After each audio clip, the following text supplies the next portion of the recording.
Hola, muy buenas tardes y bienvenidos al webinar de la serie Unprecedented, donde vamos a hablar de las zonas clasificadas e instalaciones de las atmósferas explosivas. Tenemos la primicia hoy de presentar la guía, una guía que se ha elaborado con mucho esfuerzo y con mucha pasión por parte de los profesionales del sector y que refleja un poco el estado del arte en estos momentos de esta disciplina tan importante para las industrias. También para nosotros es un placer y agradecer de antemano al colegio, a Xavier de Gea y a todos los implicados su dedicación para con Expoquímica y para con todos los eventos y todas las iniciativas que en estos momentos estamos desarrollando. Sabéis que Unprecedented es la huella digital, por decirlo así, de Expoquímica y Plus y Eurosurfas. Estamos en estos momentos potenciando todo lo que puede ser el conocimiento a través de manera virtual para poder encontrarnos en septiembre físicamente en el recinto de Gran Vía. Pero no obstante, antes, el 6, 7 y 8 de abril, tenemos el Congreso ATEX, que unirá intereses tanto de España como de Latinoamérica, abrazados por un mismo idioma y, bueno, por dos idiomas, tanto español como portugués, para poder tener ese vínculo de unión donde el mercado iberoamericano en estos momentos presenta grandes oportunidades en cuanto a regulación. Y ahí vamos a ser un referente para poder ayudar e impulsar todo lo que es la normativa ATEX en estos mercados. Yo, sin nada más, agradeceros a todos la presencia, agradeceros a todos que estéis con nosotros esta tarde. Le voy a dar la palabra a Luis Rangel, que es el presidente de la COSTIE, en este caso, para que pueda hacer la introducción a la guía y pueda estar con vosotros debatiendo esta tarde. Muchísimas gracias a todos. Luis, por favor. Muchas gracias, Pilar. Buenas tardes. Me gustaría daros la bienvenida y agradeceros vuestra asistencia a la presentación de la ficha de clasificación de zonas ATEX, que forma parte del Manual de Seguridad contra Incendios que realiza el Colegio de Ingenieros Técnicos Industriales e Ingenieros Graduados de Barcelona, en colaboración con la Comisión de Seguridad contra Incendios y Emergencias de la COSTIE. Mi nombre es Luis Rangel, como os ha comentado Pilar, soy colegiado y presidente de la COSTIE. Antes de dar paso a Óscar Resuque y a Xavier de Gea, me gustaría contextualizaros la ficha, realizando la presentación tanto del colegio como de la comisión. El colegio es una corporación con más de 50 años de historia que agrupa a más de 6.000 profesionales con un objetivo común: representar y defender los intereses profesionales de los colegiados en el ámbito de la ingeniería técnica industrial, la ingeniería técnica en diseño industrial y la ingeniería de grado en el ámbito de la ingeniería industrial. Además de las actividades formativas, conferencias y las colaboraciones con la administración, una de las herramientas creadas por el colegio son las comisiones, que abarcan diferentes ámbitos propios de la ingeniería industrial. Entre estas comisiones se encuentran la COSTIE, Comisión de Seguridad contra Incendios y Emergencias, que constituye un espacio de encuentro y reunión donde se comparten experiencias profesionales y se tratan temas específicos del área de seguridad contra incendios y la gestión de emergencias. La comisión tiene en sí diversos objetivos, entre los que podemos destacar dar un valor añadido al colegiado, ya que representa un espacio de que puede plantear las dudas respecto a cualquier ámbito de la protección contra incendios y la gestión de emergencias, promover los valores de la ética profesional, estar a la vanguardia en cuanto a novedades legislativas, así como a novedades tecnológicas dentro del sector, ser un referente en el sector en representación del colegio. En sí, una de las características más relevantes del funcionamiento de esta comisión es el carácter transversal de sus miembros, lo que permite abordar los temas desde distintas ópticas. Forman parte de la comisión profesionales del servicio de bomberos, del ámbito de las ingenierías, de la administración pública, organismos de control, técnicos de aseguradoras, fabricantes, instaladores y un largo etcétera. En definitiva, en la COSTIE tiene cabida todo aquel que pueda aportar conocimiento en el ámbito de la protección contra incendios y de la gestión de emergencias. El colegio, a través de esta comisión, ha elaborado el Manual de Seguridad contra Incendios, que pretende ser una herramienta de la máxima utilidad para todos aquellos profesionales interesados en el tratamiento del riesgo de incendio y la gestión de situaciones excepcionales de emergencia. Una cosita, Luis, están comentando en el chat que si te puedes acercar un poquito más el micro, la gente te escuchará perdón, mejor. Perdón. Disculpa. Venga, hasta Bien, luego. Adiós. pues nada, pues sigo. Os comentaba que el colegio, a través de la comisión, ha elaborado el Manual de Seguridad contra Incendios, que pretende ser una herramienta de máxima utilidad para todos aquellos profesionales interesados en el tratamiento de riesgo de incendio y de la gestión de emergencias. Este manual es de acceso libre a través de la web del colegio y os invito a que podáis acceder a diferentes fichas, entre las cuales precisamente, y es en este marco en donde realizamos la presentación de hoy, se encuentra la ficha 4.1, clasificación de zonas ATEX, realizada por Xavier de Gea. Sin más dilación, y disculpad por el problema de audio, os dejo con Óscar Rosique y Xavier de Gea, no sin antes volver a agradeceros vuestra asistencia, así como a Expoquimia por la posibilidad de realizar la presentación de la ficha en el entorno de la feria. Gracias. Hola, buenas tardes a todos. Espero que me escuchéis bien. ¿Sí? ¿Ningún problema? Perfecto.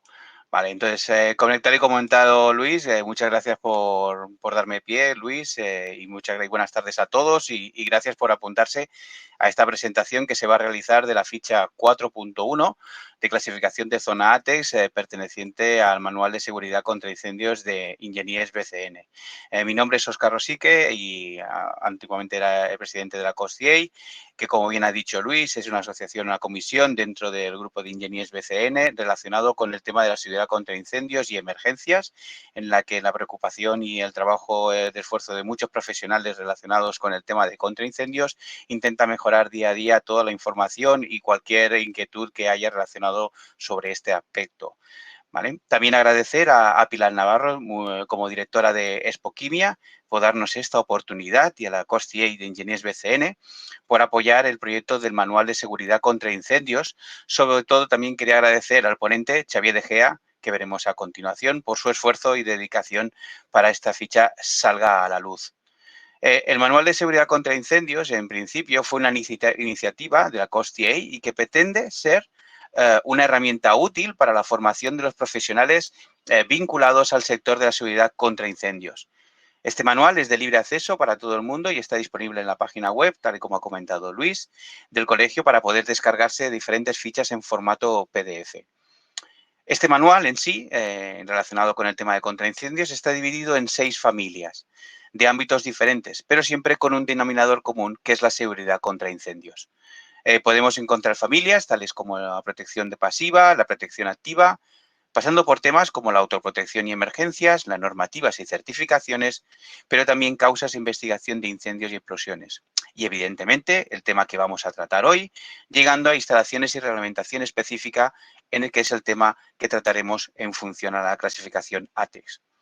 Hoy tenemos el placer de poder presentar la ficha 4.1 de clasificación de zona ATEX de manos de Xavier de Gea.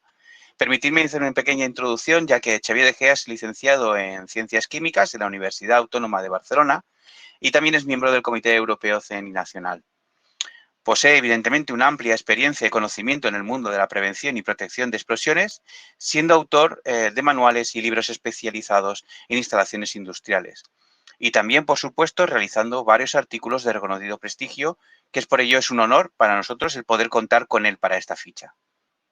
También tengo la suerte de conocerlo desde hace mucho tiempo y de poder asistir a un curso que él desarrolla y de poder disfrutar no solo de su conocimiento, sino en la manera en que lo hace y cómo disfruta al explicarlo. La razón por la que escogimos a Xavier para esta ficha era que, aparte de su gran conocimiento en la materia y su manera de divulgar, era la forma de cómo enfocaba la clasificación de zonas ATEX. Y creemos tanto en sí y apoyamos la idea que es una ficha muy completa, reveladora a la hora de enfocar y tratar las zonas ATEX. Finalmente, recordaros que durante la presentación veréis que tenéis un apartado en la aplicación de preguntas para que podáis enviarnos vuestras preguntas o dudas surgidas sobre la ficha y el tema que vamos a tratar, que al final, a la misma presentación, intentaremos resolver o contestar cualquier pregunta que os salga al respecto. Evidentemente, intentaremos contestar el mayor número posible de ellas. Es por ello que no quiero extenderme mucho más, agradecer personalmente a Xavier de Gea por su dedicación a esta ficha y le doy paso a su presentación. Hola, buenas tardes a todos. Voy a hacer una presentación para explicar la guía y, bueno, ahora subo la presentación. Muy bien. Pues buenas tardes a todos. Bueno, voy a empezar dando las gracias pues a FIRA Barcelona y a Pilar Navarro, que sin duda ha colaborado ya muchas veces en varios congresos que hemos hecho de atmósferas explosivas, al Colegio de Ingenieros, a Óscar Rosique en particular, porque la idea de pincharme hace 3 años para hacer esta guía fue de él. Y bueno, y también dar las gracias a mis compañeros de ATES Preven porque con su ayuda hemos podido hacer una guía muy práctica basada en hechos reales, ¿no? Como si fuera una película, está basada en hechos reales. Bueno, quien me conoce ya sabe que miramos de actuar de una manera práctica y es lo que hay, ¿no? Pues, sin más, os voy a explicar la intención de esta guía para que sepamos bueno, no os lo voy a explicar todo porque espero que os la leáis, ¿no? Y ya me comentaréis. Muy bien, en un principio la guía tiene una introducción. Lo que es fundamental explica qué es atmósfera explosiva. Los que habéis asistido a alguna formación o algún coloquio que hayamos impartido, siempre sabéis que el principio de la historia de las atmósferas explosivas es definir bien qué es una ATEX, porque si no lo defines bien, ¿cómo la vas a encontrar? Porque, en definitiva, la clasificación de zonas ATEX se basa en saber dónde va a haber ATEX. Disculpa, Xavier, ¿puedes compartir la pantalla de presentación? Me comentan aquí. ¿Cómo? No se ve. Tienes la cámara, sí. Intenta con la parte de compartir presentación. Calla. Perdón. ¡Qué desastre! Muchas gracias, Xavier. Sí, gracias.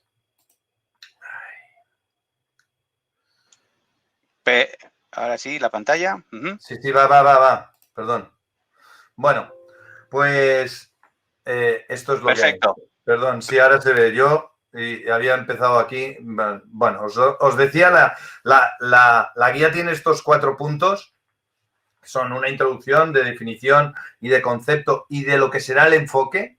Después paso un poco por encima de lo que son las directivas y fundamentalmente de las normativas de clasificación de áreas, la 60079-10-1 y la -2 para polvo, la otra para gases y vapores. Explicamos un poco las definiciones porque el vocabulario normativo es muy importante de que las cosas siempre se le digan del mismo modo, sobre todo en seguridad, para que no haya confusiones. Y después pues entramos en la parte de clasificación de áreas o de lugares, como dicen, de gases y vapores y para polvo combustible. Fijaros que el logo de la portada simboliza el símbolo de advertencia del triángulo y el Epsilon X del marcado que se hace para los equipos. Entonces, ¿qué es una ATEX? Conocerla es para evitar en lo posible, ¿no? En lo posible es, claro, tenemos ATEX de polvo, de gases, perdón, en los cuales tenemos un rango de explosividad y no solo tener la sustancia, sino que además tenemos tener cantidad suficiente, ¿no? Que supere el límite inferior de explosividad sin superar el límite superior, porque, o sea, las características se tienen que dar, además de tener la sustancia, una concentración determinada. Un sólido combustible debe estar disperso, o sea, necesita energía para existir. Y además, esto se tiene que aplicar en unas condiciones atmosféricas, que quiere decir un entorno de menos 20 grados a 80 grados, ¿no? Y en unas condiciones de presión de menos 200 a más 200. Entonces, ¿por qué preocupan las ATEX? Pues porque tenemos un combustible y un oxidante, esto sería una atmósfera explosiva. Hasta aquí son situaciones que ahora mismo hay en muchos lugares, ¿no? Pero el problema es que aparezca una fuente de ignición. Claro, esta fuente de ignición efectiva, que sea capaz de iniciar la reacción exotérmica, va a liberar mucha energía en muy corto periodo de tiempo. Esta es la gran diferencia con un incendio. Aquí estamos hablando, esta ficha, a modo de guía, está dentro de una colección de protección contra incendios porque es muy parecido, ¿eh? Se libera energía, lo que pasa es que en un incendio la energía se libera de manera más continuada en el tiempo. Aquí es súbita aparición que va a provocar un incremento de presión muy alto por aumento de temperatura de los gases y que puede provocar la explosión. Aquí es donde tenemos por esto preocupan. Y de hecho yo creo que un poco la confusión es de atmósfera explosiva ya atrae riesgo, ¿no? Y da miedo, ¿no? Y aquí es el problema fundamental, es la explosión. Pero pensad y yo siempre lo digo, que no explotan las sustancias, explotan los recipientes que tienen sustancias que se ignitan, que no les permiten aumentar de volumen, que aumentan la presión y hacen romper el recipiente. Y eso es bueno a la hora de definir la protección de estos equipos. Pero ahora vamos a ver dónde tenemos las atmósferas explosivas. Y el concepto va a ser, es lógico, no tener riesgo, no tener ATEX. Yo aquí en esta transparencia he querido pues simbolizar el color amarillo que se difumina y las 4 técnicas típicas que existen para no tener ATEX. Una, con los gases y vapores, es ventilar. Yo diluyo el agente combustible y desaparece. O en los puntos con el polvo, en los puntos de generación, yo hago una aspiración localizada que me va eliminando la generación de polvo antes de que sea peligrosa, pero que la va a concentrar en otro lugar y esto ya será otra historia. Pero sí que tenemos que saber cómo se mueven las atmósferas explosivas para ir determinando cuál es el nivel y la formación de esta atmósfera explosiva. O humedecer, que se utiliza, por ejemplo, para evitar que haya polvo en suspensión, no haya ATEX, o incluso, por ejemplo, con el amoníaco, la humedad lo hace precipitar, también para gases se puede, higroscópicos o lo que fuera. Y el otro es inertizar, estar por debajo de la concentración límite de oxígeno, que es una técnica que se utiliza en extinción de incendios para que las cosas ya no ardan. Si no arden, tampoco reaccionan. ¿Vale? Pues este sería el resumen y el concepto a lo que tendríamos que ir. Por lo tanto, en la clasificación de zonas tiene que haber adoptado, si se puede, alguna de estas técnicas de reducción o eliminación o reubicación, como es el caso de la aspiración. Entonces, ¿por qué no se dan tantas ATEX? Primero, por imperativo legal. El empresario, porque estamos hablando de un entorno industrial, está obligado a impedir la formación de atmósferas explosivas, o a impedir la formación de atmósferas explosivas o de cualquier riesgo evitable. Pero en este caso, como estamos hablando de ATEX. Por toxicidad. Si vamos a la norma 29-2 sobre detección de gases, pone este texto literal. O sea, todos los vapores, excepto el vapor de agua, son tóxicos en diferentes grados. Todos los vapores inflamables son tóxicos a niveles bastante inferiores al 25% del LIE. En esta norma todavía habla del LIE. Y la mayoría son tóxicos a partir del 1%. En el mejor de los casos, los gases, excepto el aire y el oxígeno, son asfixiantes. O sea, también tenemos el riesgo de hipoxia con los gases. Y otros gases varían su toxicidad en medida a una extrema. Las nubes de polvo, además, son un impedimento físico, porque ni se ve ni se puede respirar, además de que pueden ser sustancias tóxicas, ¿no? Imaginaros un principio activo de farmacia que además sea orgánico y pueda ser combustible, que la gente lo esté ingiriendo, ¿no? O sea, podría tener una sobredosis, decíamos. O simplemente porque en la industria se trabaja bien. ¿Y a qué me refiero? Ya lo dice la norma de clasificación de áreas de gases, que la clasificación de emplazamientos no debería ser una cobertura para una mala práctica pobre en mantenimiento. O sea, el trabajar mal no justifica, digan, bueno, es que aquí van a romper esto y va a haber un escape. Eso se tiene que tratar de otra manera. No vale poner sobrezonificación de áreas. Pero el usuario debe ser consciente de las malas prácticas que le pueden comprometer. O sea, tenemos que tenerlo en cuenta para evitar. Y tenerlo, pues esto ya es, aquí tenemos una posibilidad de marcar zonas que a lo mejor no existen, ¿no? Pero después, a mí me gusta reflejar la lógica económica. Producto que sigue su proceso y se acaba vendiendo genera un valor añadido a la empresa y, por tanto, beneficio. Producto que se sale del circuito porque se cae, porque hay un derrame, porque se rompe un saco, nos va a generar una pérdida porque ese producto no lo vamos a vender, pero además nos va a generar un riesgo que puede ser de generación de atmósfera explosiva o de toxicidad y un coste de recogerlo, o reciclarlo o tratarlo. O sea, lo lógico es que los productos, las empresas los compran para utilizarlos y generar lo que tienen que generar, ya sea gas para hacer calor o sea un producto para que reaccione y hacer una botella. Entonces, quise mirar la semántica entre la norma anterior y la del 2016, porque justo cuando yo acababa la guía apareció la de 2020, miré y los conceptos han eliminado el concepto. Antes se hablaba de ventilación y ahora me parece que con acierto se habla de dilución. Tiene, desde el punto de vista químico, pues tiene más concepto de que voy a diluir, o sea, el ventilar, pues bueno, no da el concepto de actuar sobre la concentración. El diluir sí que actúa sobre la concentración y bajar los límites. Entonces, antes también se hablaba del límite inferior de explosividad y ahora se habla de inflamabilidad. Límite superior de explosividad, límite superior de inflamabilidad. Y esto sí que es importante para el concepto. Se introducen los conceptos funcionamiento normal, que incluye las paradas y arrancadas, y el fallo catastrófico. Fijaros que ya la clasificación de zonas va a separar lo que es el funcionamiento normal, porque es lo que vale, y no el tema de lo que sería ya un HAZOP o otros tipos de análisis de situaciones catastróficas, como podría ser Sevesos o cosas de estas, ¿no? La zona se define como lugar, en lugar de como zona. Y esto ya nos da un aspecto que ya no va a ser 32 centímetros o 22. No es tan específico, porque hay muchos parámetros que obligan a hacer estimaciones que después se apartan de la realidad al 100%, ¿no?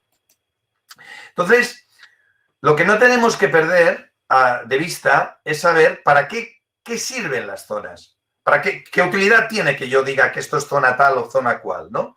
Entonces, lo primero va a ser para prevenir su formación, porque si yo elimino su formación y la controlo, voy a reducir este riesgo y, por tanto, voy a tener zonas con presencia menos frecuente. Para evitar, en aquellos lugares en los cuales yo sé que va a haber zona, que no haya fuentes de ignición efectivas, ¿no? En definitiva, para tomar decisiones sobre la prevención y la protección contra explosiones. Y simplemente para tener las zonas señaladas no es suficiente. O sea, con hacer una clasificación de zonas no sirve para nada si no decidimos sobre esta clasificación de zonas. ¿Qué se puede hacer? ¿Qué no se puede hacer? ¿Si la puedo reducir? Es para decidir. O sea, la clasificación de zonas es para decidir. Antaño parecía que los documentos de protección de explosiones se acababan en la clasificación de zonas. Digo, ¿por qué no se llama documento de clasificación de zonas? La clasificación de zonas es una parte importantísima del documento de protección contra explosiones, pero es la que nos ayuda a decidir. Entonces, ¿cómo se clasifica? Lo primerísimo es identificar qué sustancias tenemos y cómo se caracterizan, qué límite inferior tendrá, qué temperaturas de inflamación. Tenemos que saber las sustancias. No te puedes encontrar una evaluación de riesgos sin saber si es azufre o es gasolina, por decir algo, ¿no? Ya dos sustancias muy dispares. Lo primero es determinar qué sustancias y en qué lugares se pueden escapar, dónde hay fuentes de escape. Después, qué medidas técnicas y organizativas se van a destinar a minimizar o eliminar para, al final, decir, pues la decisión final, después de nuestras actuaciones, es esta, ¿no? Entonces, cuando vamos a ver la determinación de las fuentes de escape, tenemos los escapes continuos, los primarios y los secundarios. Escape continuo es aquel que está continuamente emitiéndose, son las zonas 0, las zonas 20, y el primario es cuando nosotros hacemos una actuación, empezamos a vaciar algo y se genera vapores o nubes de polvo. Y el escape secundario es donde podríamos tener zonas que por poca ventilación o sedimentos de capas de polvo, ¿vale? Entonces, pero hay que tener sentido común. Las medidas técnicas o organizativas van a ir a minimizar o eliminar, ¿no? Los almacenes de productos envasados que no se manipulan y están cerrados, por eso se ponen en un envase para que no se pierda el producto, no deben considerarse zonas ATEX. No es normal que un bidón pierda líquido. Yo, de hecho, no he visto nunca en una fábrica bidones perdiendo. Ahora, si yo ese bidón lo abro y empiezo a llenar, pues esto es otra cosa. Es importante separar el almacenamiento de los puntos de trabajo. Claro, eso no quita que no tenga una carga de fuego, pero esto es otra cosa. Estamos hablando de atmósferas explosivas. Las zonas de carga y descarga. Si nosotros establecemos un protocolo que minimiza esta formación de atmósfera explosiva. Una vez que no se está descargando, teóricamente allí no tiene que haber sustancia inflamable, porque si hay un derrame se recoge, hay un procedimiento de recogerlo. Esto es lo lógico. Las bridas, pues, ves bridas que te clasifican zonas ATEX alrededor de depósitos. No es normal que un depósito vaya perdiendo su contenido. No es normal que un silo se le vaya escapando el grano. No es normal que una brida gotee. O sea, aquí entra el mantenimiento, tiene que impedir que esto se dé frecuentemente o nunca. Y donde hay emisiones, poner aspiraciones o extracciones. En los puntos de transferencia, una lijadora, conforme va generando el polvo, le pongo aspiración localizada y no deja que nunca haya allí atmósfera explosiva. Y haremos una reubicación y concentración en otro lugar donde se lleva el polvo. Pero hay que tener sentido común. Entonces, todas estas zonas se han ido clasificando cuando no deben. Y esta clasificación implica una adecuación de equipos, que implica un sobrecoste, y esto hasta cierto punto no es igual porque puede hacer que la empresa no sea competitiva, pero sí la presión que se pone sobre el personal de estar trabajando en una zona que tiene un riesgo que no es exactamente ese. Entonces, la simbología en la norma nos aparece los círculos, los rombos, las barras cruzadas, para gases, para polvo. Nosotros hemos querido utilizar la simbología del semáforo para decir que una zona cero, los círculos aquí, no he hecho yo la presentación y no he encontrado bien la misma figura, pero bueno, se entiende el color ámbar y el color verde para la zona 2. El color zona 20, 21, 22 y lo que yo creo que es novedoso que estamos aplicando es que hemos aplicado una cuarta zona. Esta cuarta zona es el desclasificado por. Desclasificado por acción, que desclasificado por una acción técnica u organizativa, es una definición que hemos hecho, que mantiene en el tiempo, mantenida en el tiempo, asegura que no va a aparecer una ATEX. Por ejemplo, desclasificamos por inertización. No dejamos que haya suficiente oxígeno, inyectando inyectando nitrógeno o CO2, un gas inerte. Por ejemplo, aquí pues, veis el triángulo de inertización. Fijaros que ya no es como la imagen que he puesto al principio, sino aquí ya tenemos un triángulo, porque no es una media entre 2 y ya entre 3, y sería un rango de explosividad. Desclasificando por detección de gases o de vapores, que antes de que llegue al límite inferior de explosividad nos activa una ventilación para diluir la sala y que nunca llegue a ser peligroso. O desclasificado por ventilación natural. Se calcula la tasa de escape típica, que es lo que se hace con las instalaciones de gas domésticas, o se tienen esas rejillas que se ponen pues en una sala de calderas en función de la cantidad pues hay unos metros cuadrados de ventilación. O desclasificado por aspiración. Una lijadora industrial no funciona si la aspiración no está en marcha. Por lo tanto, nos aseguramos que nunca tendrá ATEX. O desclasificada por un preventivo de limpieza, que nos mantiene que no haya zonas sucias. Desclasificado por lo que sea, ¿no? Un ejemplo típico de desclasificado por son los trabajos en zonas ATEX. No se puede soldar en una zona ATEX. ¿Qué es lo primero que se hace? Se desclasifica, se elimina la zona ATEX y nos aseguramos que esta no vuelva a aparecer. Y entonces se suelda de manera segura. ¿Vale? Entonces, las actuaciones que afectan a las zonas ATEX, vamos a ver. Si yo tengo un reactor abierto, esta sería la zona típica que nos iba a dar. Pero, ¿qué pasa si nos daría una zona 0 en su interior, una zona 1 a 1 metro, 2 metros de alrededor y la zona 2? Esta es la típica clasificación de zonas que ves, para mí, sobresonificada. Si yo tengo aquí un baño y le pongo una extracción localizada, voy a reducir esta zona. Voy a pasar, en lugar de la zona 1 ya me desaparece, me sigue la zona 0 dentro del baño y en lo que era antes zona 2 vamos a considerar que es desclasificada. Pero ¿qué pasa si yo cierro este reactor? Si yo cierro este reactor y está bien cerrado y tengo una ventilación suficiente, la zona 0 queda reducida a su interior. Por ejemplo, digo un reactor cerrado, podría ser un bidón de un líquido. o una garrafa de gas. Pero ¿qué pasa si yo además no quiero tener zona dentro? Pues la inertizo con gas. Al tener una cierta presión, voy a tener una zona 2 alrededor de extensión despreciable, como dice la norma. Pero esto sí que nos puede afectar pues, a los elementos de control que pongamos allí, niveles, ondas o lo que fuere.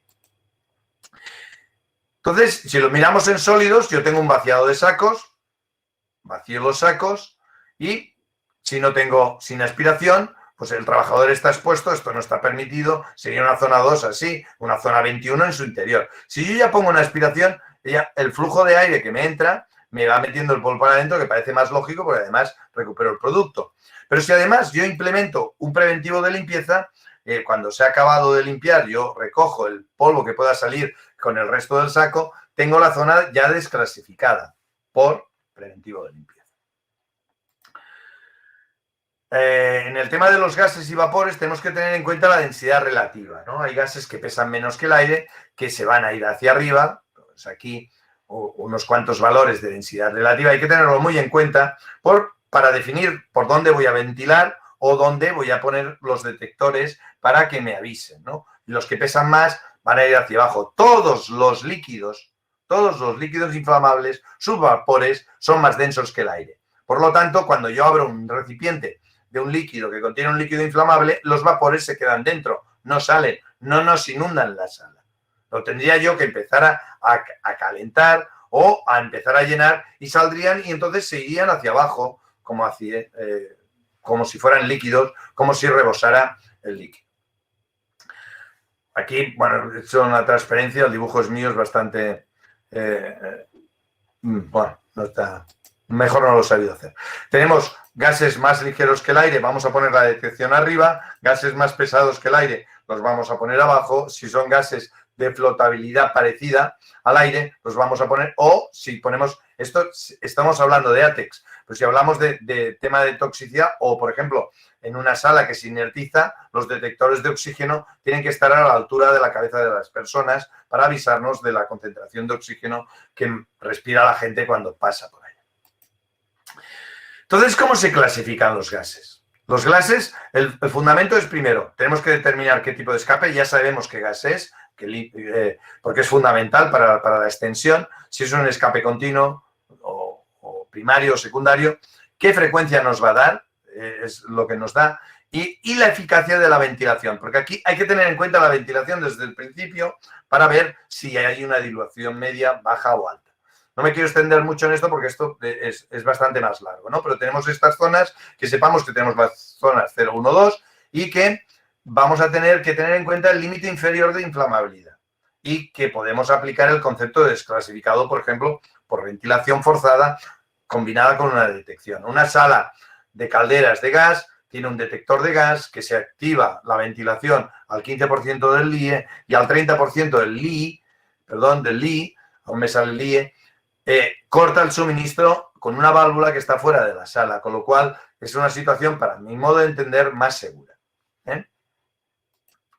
Entonces, en cuanto a las velocidades de escape y ventilación, tenemos que tener en cuenta el límite inferior de explosividad y para ver la eficacia de la efectividad de esta ventilación, ver si la dilución es alta, media o baja.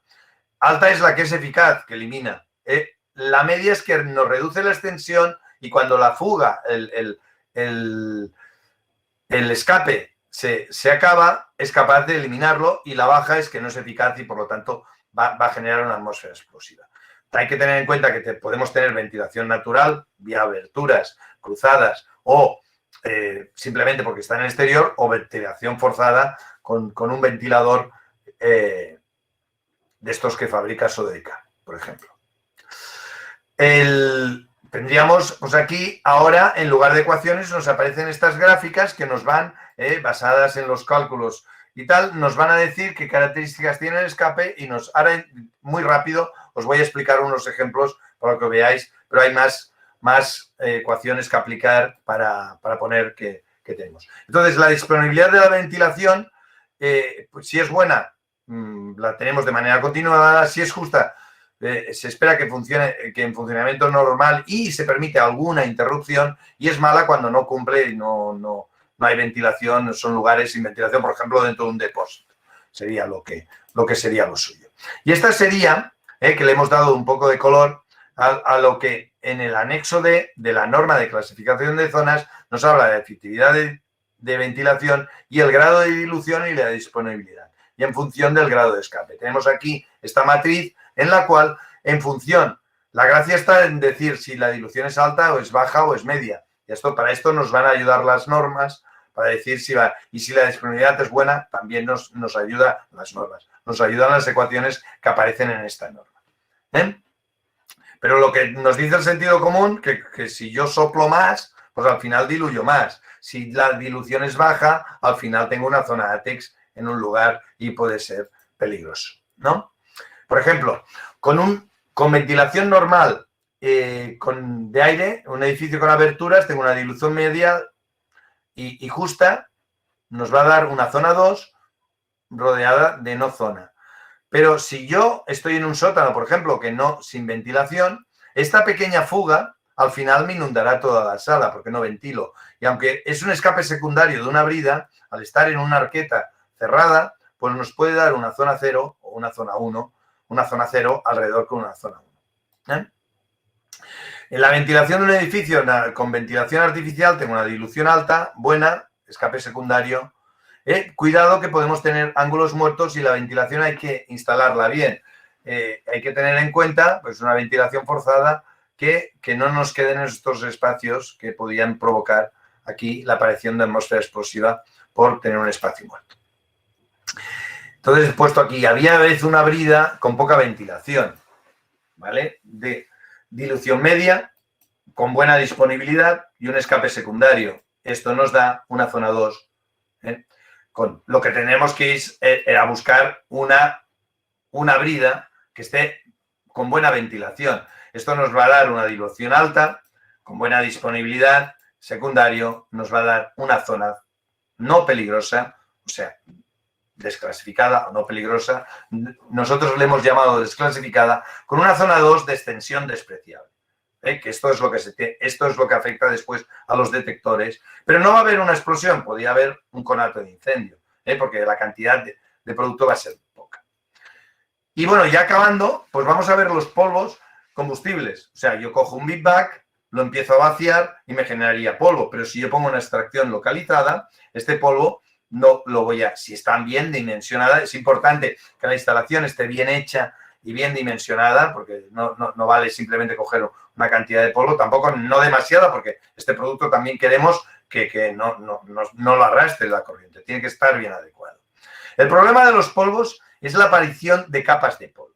El riesgo de las capas de polvo es, fijaros, esto es un ejemplo sacado de la VDI, en el cual dice 1 milímetro de polvo con una densidad de 0,5, si la soplas la capa, se levanta 1 metro, este 0,5 nos va a generar 500 gramos por metro cúbico, que es casi la máxima explosividad que tiene una sustancia, a 1 metro de altura. Si la intensidad de la fuerza es más grande, a 5 metros, nos genera atmósfera explosiva. Por lo tanto, la solución es que esté limpio.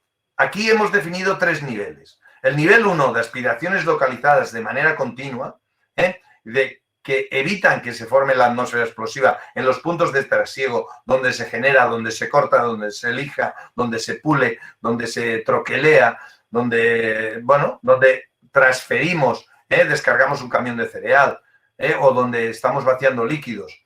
Las aspiraciones localizadas. Y por último, un nivel, el segundo nivel sería ya las limpiezas por turno. O sea, cuando hay el cambio de turno, pues se limpia. Las cabinas de lijado, por ejemplo, de aquí de SEAT, cada vez que el turno saliente deja la sala limpia para que entre el turno entrante y así sucesivamente. Igual que los equipos los dejan en el lugar que tienen que estar, se cambian los EPIs y tal. Y por último, el nivel 3 ya es las limpiezas durante la parada. Para aquel polvo que se ha podido escapar de la limpieza periódica o que puede ser los fines de semana si hay mucha cantidad de polvo, o trimestral, o durante la parada anual.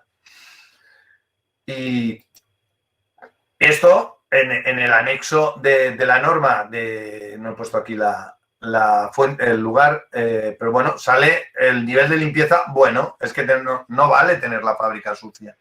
No vale, es que aquí se me derrama, ¿no? Y cae, ¿no? No, tienes que tener un nivel de limpieza bueno y por lo tanto desclasificas.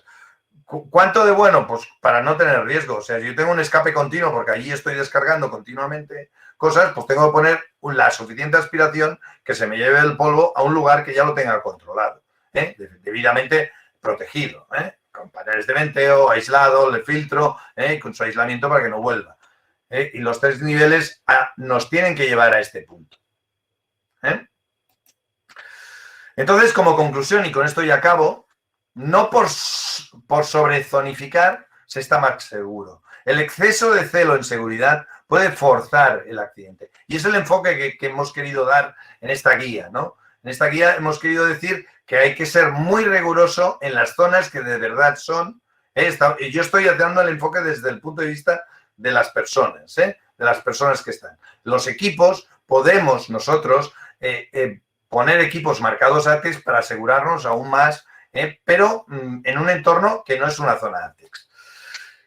Y solo no hay riesgo ATEX cuando la ATEX no la dejamos existir, ¿no? Hay que estar en vigilancia continua y no permitir que esta atmósfera explosiva esté. Y este es el enfoque que hemos querido dar en esta ficha sobre la clasificación de zonas ATEX. Y muchas gracias, espero vuestros comentarios, tenéis aquí mis datos, el que no los tenga, y os esperamos en el Congreso Latinoamericano que decía Pilar Navarro, que ahora me parece que es a la vuelta de Semana Santa, y que vamos a hablar, va a ser el primer Congreso Latinoamericano que queremos hacer un puente para intercambiar experiencias y en los 2 idiomas de Latinoamérica, el español y el portugués, o el brasileiro, o como sea. Y ya está, sin más, paso. Muchas gracias, Xavier, por toda esta presentación. Gracias a todos por vuestra atención y volver otra vez a reiterar las gracias a Pilar Navarro, que desde Spoquimia nos ha dado la posibilidad de poder compartir este momento de presentación de la zona ATEX, también a Luis Rangel de parte de la Comisión de Incendios por apoyar este proyecto de las fichas. Y recordar que, tal y como os hemos ido poniendo en el chat, para el tema de solicitar las presentaciones, tenéis un correo, webinars@firabarcelona.com, y también hemos puesto también el enlace en donde podéis acceder a la ficha del Colegio de Ingenieros de Manual de Contraincendios de fichas, que podéis encontrar también esta ficha, la 4.1 de explosivo, y muchas más relacionadas con el tema de contraincendios.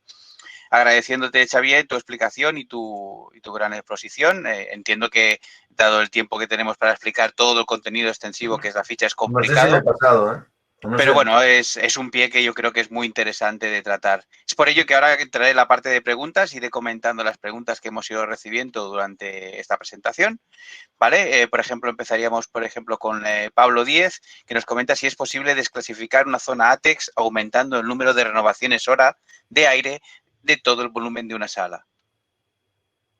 Perdón, Sí, que comenta si es posible desclasificar una zona ATEX aumentando el número de renovaciones hora de aire de todo el volumen de una sala. Sí, claro, es cuestión de ver, de irse, claro, estamos hablando de un escape secundario, entiendo.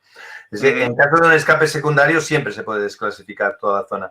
Y de hecho, lo que se hace en la sala, una sala de amoníaco, una sala que tenga gas, se pone el detector de gas y con esto desclasificado por detección. Importantísimo. El detector tiene que detectar bien. Hay que tener un mantenimiento exhaustivo. O sea, el desclasificar tiene que ser algo muy seguido. Hay que seguir el calibrado del detector y tal. Pero sí, claro, se puede desclasificar. Correcto. También tenemos de César Sanz, nos pregunta que para saber si hay atmósferas explosivas, entiendo que además de considerar la sustancia presente, debe tenerse en cuenta la temperatura, ya que si el producto está frío y es muy poco volátil, en teoría apenas hay vapores inflamables. Efectivamente, es que no da tiempo. En 25 minutos no he hablado del flashpoint.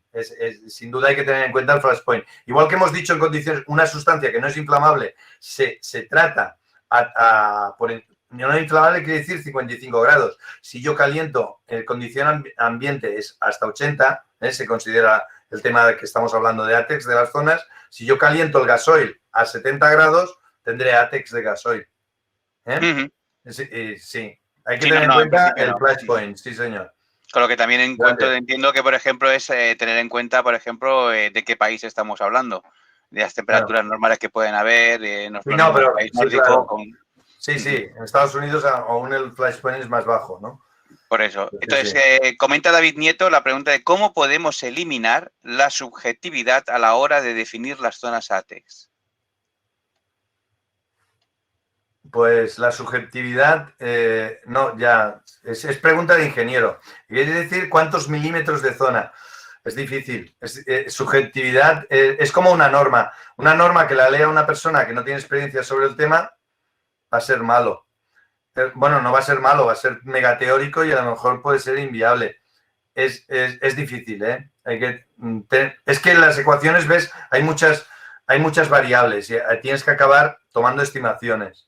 ¿Y siempre en el caso más desfavorables o realmente siempre haciendo un tanto por ciento de...? Es que el tema de seguridad siempre vamos a hablar del caso más desfavorable, ¿no? Que en pro de la seguridad, ¿no?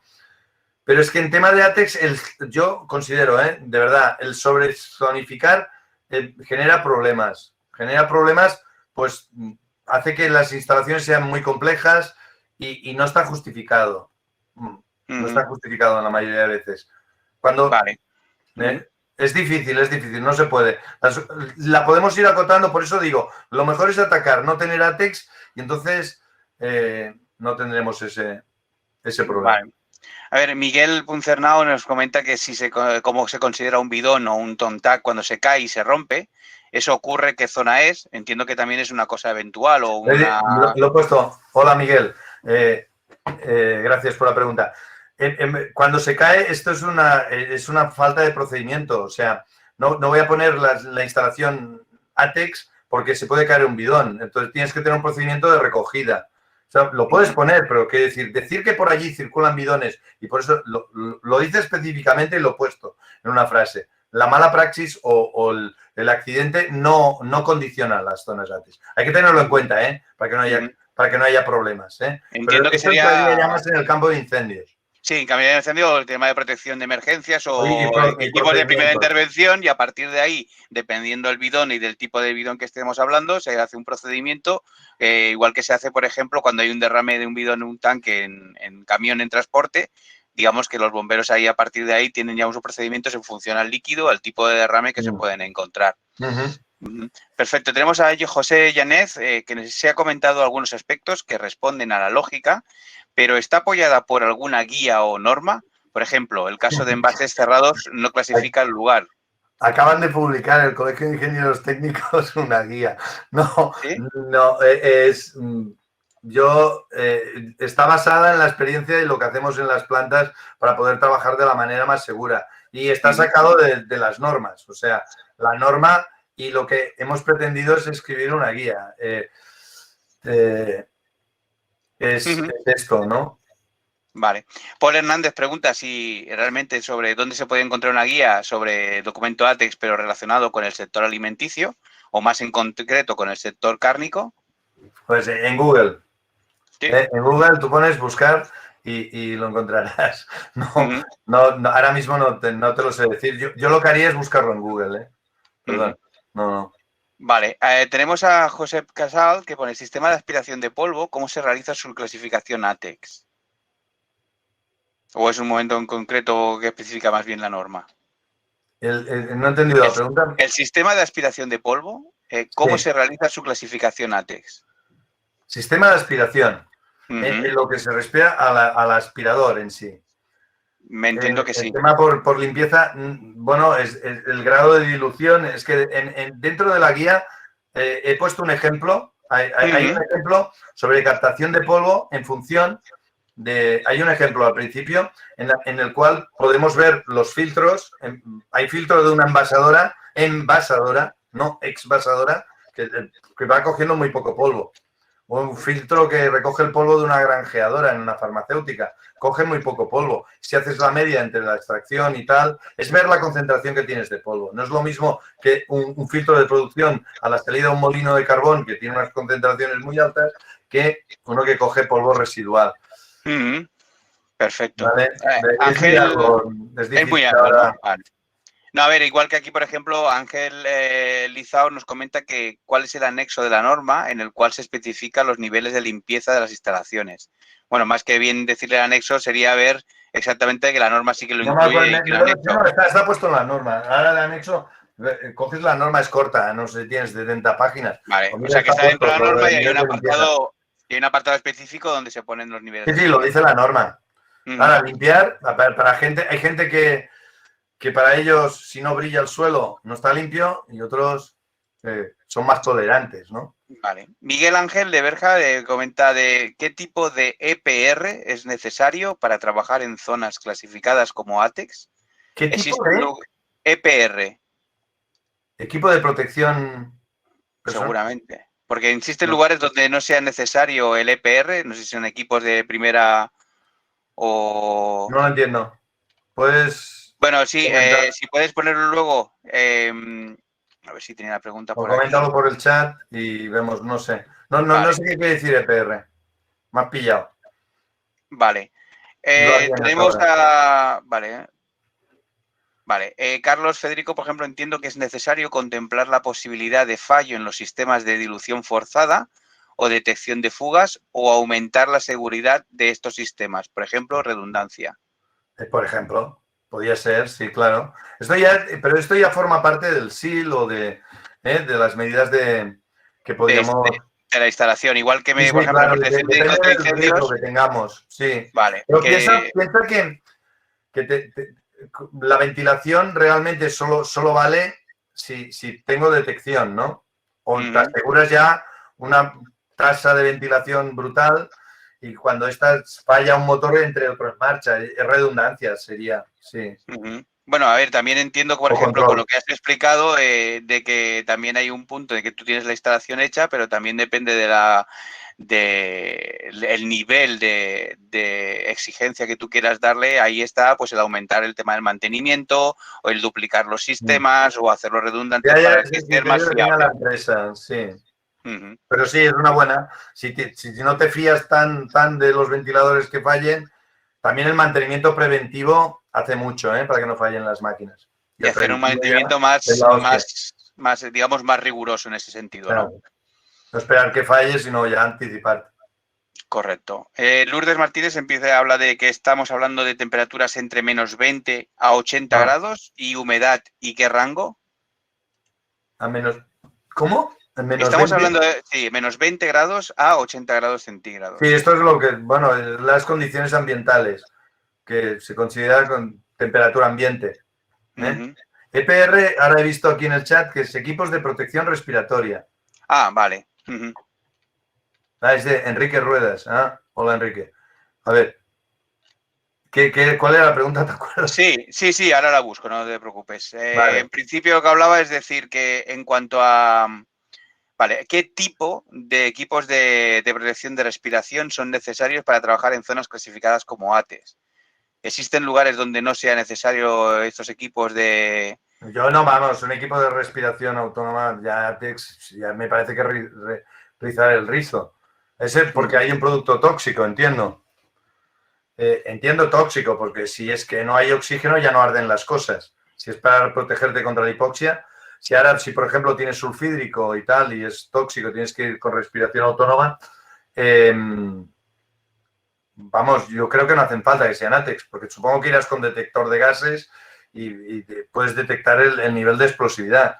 La respiración autónoma es porque la concentración es tóxica y pensar que para que sea explosiva normalmente tiene que ser mucho más alta, No. A ver, yo entiendo, a ver, yo en principio, por ejemplo, cuando hablamos de fichas de seguridad de gases o de líquidos, en principio esa ficha te dice cuáles son los requerimientos mínimos de material o de equipo o de equipación que necesitas.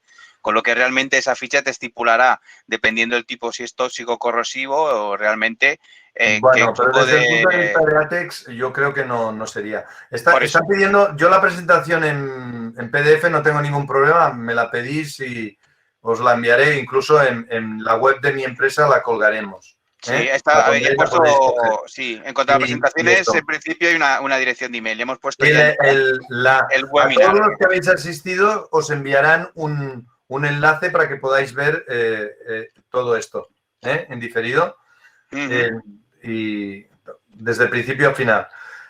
Y es que lo he visto, estoy mirando aquí y escuchando. Y...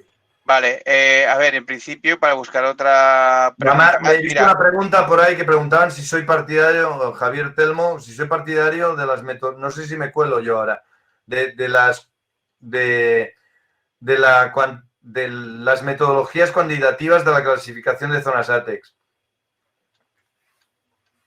Depende de la practicidad que quieras. Si esto te va a aportar mejor, pero ¿qué más?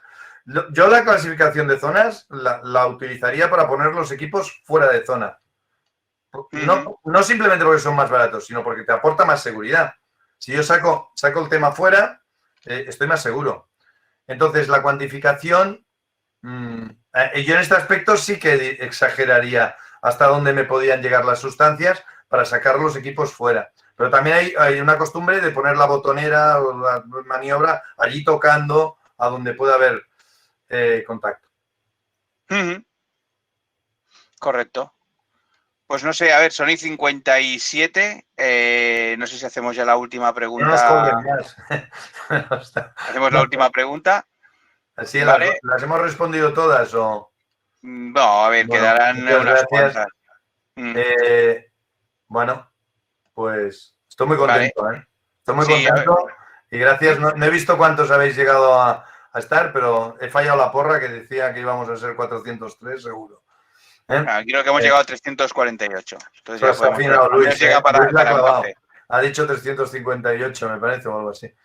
Pues muy bien, pues muchas gracias a todos, al colegio, por esta iniciativa, porque divulgar el conocimiento y sin duda dará pie a que podamos hacer formaciones y explicar concreto la clasificación de zonas.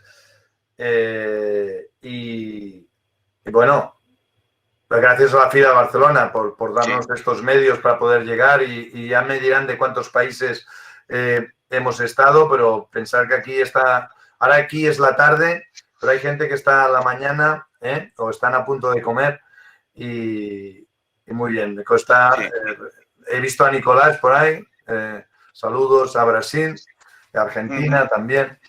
Y no he podido ver los asistentes. Yo agradezco también a ti por la ficha y por haberte pinchado lo suficiente como para poder la ficha, Luis por el tema de ha habido dificultades técnicas y personales para superar. Ha sido un camino pequeño largo. Que por suerte todavía estoy aquí y con buena cara. Ahí está, y muchas gracias a Spoquimia y a Pilar Navarro en presentación de Spoquimia y a FIRA de Barcelona por darnos esta oportunidad de poder hacer difusión de esta ficha y relacionado con todo el tema de Spoquimia. Y agradeceros a todos el esfuerzo y la atención de haber podido estar aquí y nada, estaremos en contacto. Recordar que hay muchas más exposiciones dentro de lo que es la FIRA Barcelona y Spoquimia y invitaros a que podáis disfrutar de ellas tanto como podéis haber disfrutado de esta exposición. Pues nada, muy buenas tardes a todos y un saludo. Muy bien, gracias a todos y pues nada, habrá más. Nos vemos en el Congreso Latinoamericano. Ahora no quiero hacer spoiler, pero a lo mejor recibiréis alguna notificación de FIRA Barcelona con alguna atención para participar en el Congreso Latinoamericano y os esperamos, será más largo. Pues gracias, Óscar. Un saludo. Yo creo que acertaste pidiéndomelo. Bueno, ahora falta que pase el COVID y que hagamos un café. A ver, ¿no? Y espero los fallos, que seguro que tengo ratas por ahí. Venga, pues un saludo a todos. Venga, hasta la próxima.